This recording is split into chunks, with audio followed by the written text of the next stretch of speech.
शेटजीने मला लिहायला शिकवलं, वाचायला शिकवलं. शेटजीने मला कधी शाळेत तर कधी झाडाखाली नेऊन शिकवलं.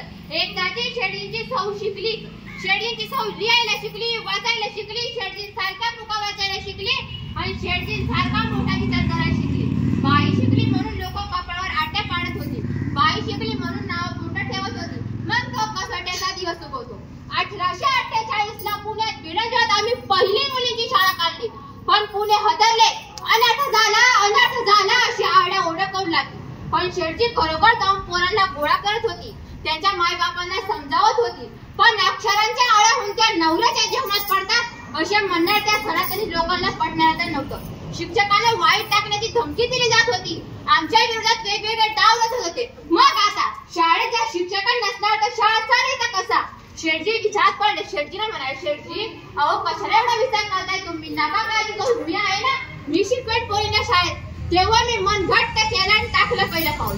तर मी रस्त्याने जाताना लोक मला टकामका बघत होती. काय मला बोलत होती, अय बाई कुठे चालली? ज्योतिबा फुलेची बायको ना, तुईवर पदर अशी तुरु कुठे चालली? अशी माणसं मागून बोलत होती, चालत होती आणि माझे पाऊल शाळेच्या दिशेने पळत होती. मी शाळेत गेल्यावर पोरीचा चेहरा बघून माझ्या मनात हिंमत आली. मी पोरीला शिकवायला सुरुवात केली. पोरी पाठीवर पेन्सिल लिहित होत्या. तशा जाऊन काही स्त्री जातीचं भविष्य लिहितील बघ.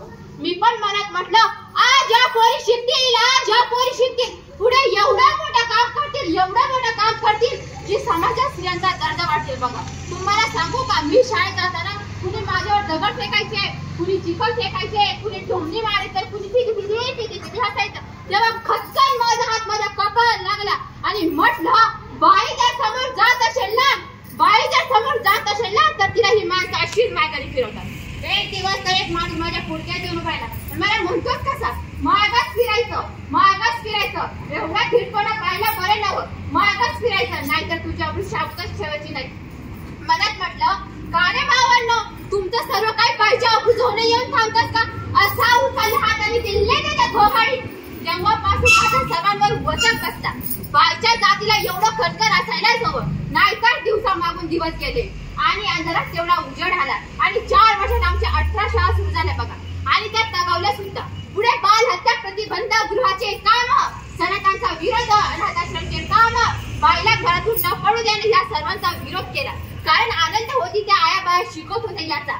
म्हणून म्हणते, विद्येविना मती गेली, मतीविना निधी गेली, निधीविना गती गेली, गतीविना शूद्र फसेल. एवढे अनर्थ एका विद्येने केले. म्हणून पोरीला शिकवा, तिला विचार द्या. कारण शिक्षणानेच मनुष्यत्व येते आणि पशुत्व हटते बघा. येते लक्षात असू द्या. धन्यवाद.